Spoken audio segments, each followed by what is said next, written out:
a 10 milliseconds. I mean, a tenth, sorry. And he improves by 2, nearly 3 tenths with a 17.6. So that was a good run there.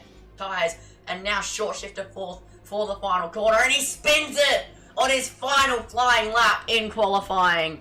That was looking like it would be a very good sector 3, and he breaks his wing. That could have been the difference there. He's had an absolutely stellar drive here. He would have won even if he didn't get it done on track because of Toto's penalties. As he rounds the final corner, what did we really expect, I think, is what most of us will be saying. He comes across the line to win round 2 in Australia. And in what is overall 24 laps, he's going to come across the line to win in Saudi Arabia Tier 1 and make it a Red Bull 1-2. Valet comes home P2. Ryan sets the fastest lap.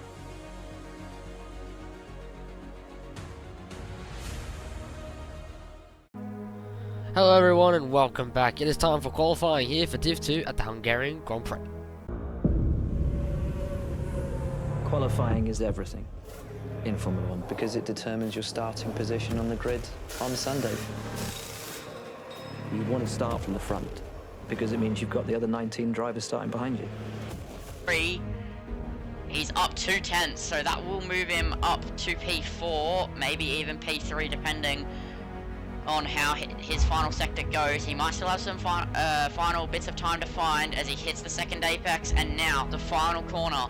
What's his final run gonna be? He gets dropped to P6 because Alpha 3 goes P3. The Aston Martin's having a great result. McNuggies stays P6. A great run through there, pushing the absolute limit. This is 3.5 tenths up for Sparks. This might be able to get him into the 1 minute 15s if he can just push that little bit more in the final sector. It's down to third gear, get good on the traction, and then into the braking for the final corner. Don't understeer out wide. He gets a good exit. Will this be a 1 minute 15? It is going to be an improvement. It's a 1 minute 15.9.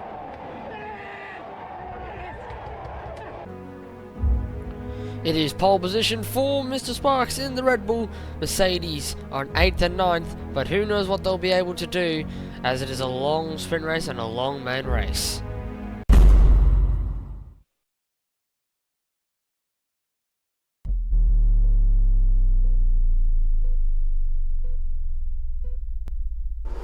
Lights out, away as they release the clutch and away they go. Kizzy gets off to a good start. Sparks tries to get up the inside, but Milan has had an absolute great start, and he tries to get through.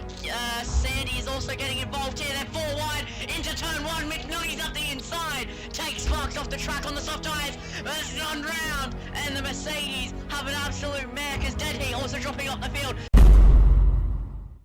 Michael, have you got a minute? Hello. Yeah, Michael, look, that's an enormous accident, and it was 100% Max's corner. So, you know, as far as I'm concerned, full blame lays on Hamilton. I hope you're going to deal with it appropriately. No, understood, Christian. That's why it's under investigation by the stewards. There is obviously 2 perspectives, and I will have a certain bias, but Max has gotten away with lots of maneuvers where the other one has bailed out. It was clear that at a certain stage, enough is enough.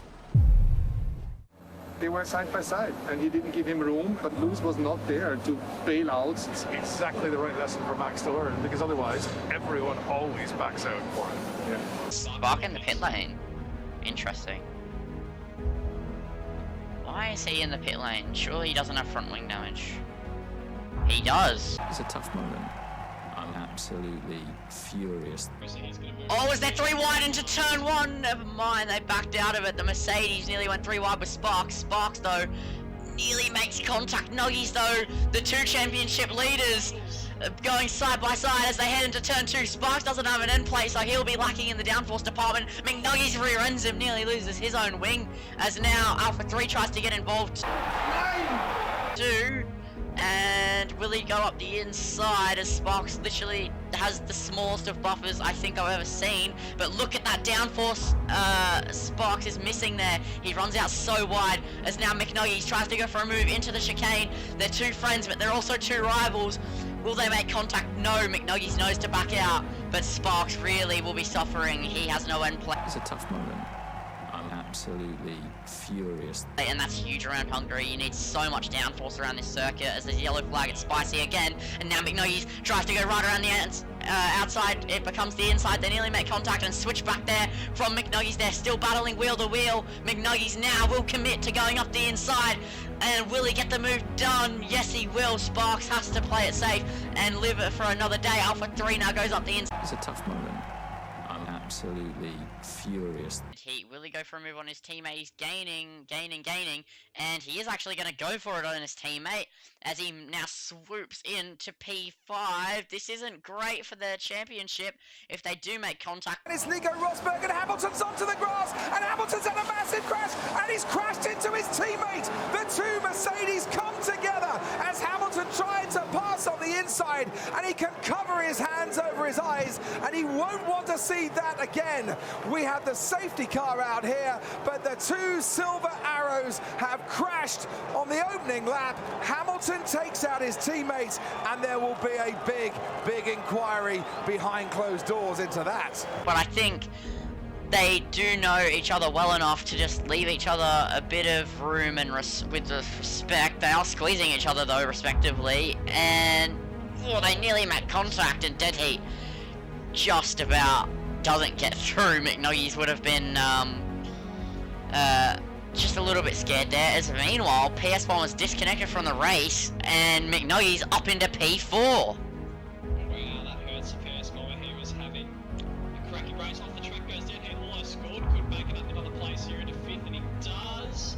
They're going wheel to wheel, almost scored, gets 3 as a penalty. Now become our championship leader if he can just make it around this final corner. He's going to take it safe to the line. He's going to get P4, takes the lead of the championship. That's crucial in this fight. Dead Heat does get P5 because Low I Scored does have a penalty. Quickly, Hudman is about to cross the line and win the Grand Prix, and he wins by an astonishing 12 seconds.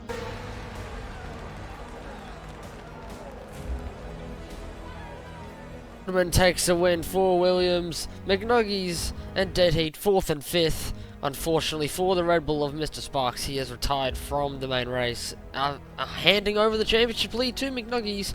A post-race penalty may come in handy, but it will still give McNuggies the championship lead. It is all to play for going into the next race. Unfortunate for both Red Bulls. Hudman takes a win for Williams. Absolutely dominant performance by him. Red Bull are going to have to sort something out if they're going to get Sparks back in the championship fight. And who knows how long this is going to go on for. It's 2nd and 13th for Mercedes in Tier 1, 1st and 5th for Ferrari, and no points for Red Bull again. Race winner Geordie Slater, he wins by 6.5 seconds in the end. That is huge. Huge win for him. And that's his first win of the season. PS Bomber has got a podium. No points for Alpine at Belgium. No points again in Imola. P7 for the Haas driver, Mr. Noah. P8 for Noah here at Belgium.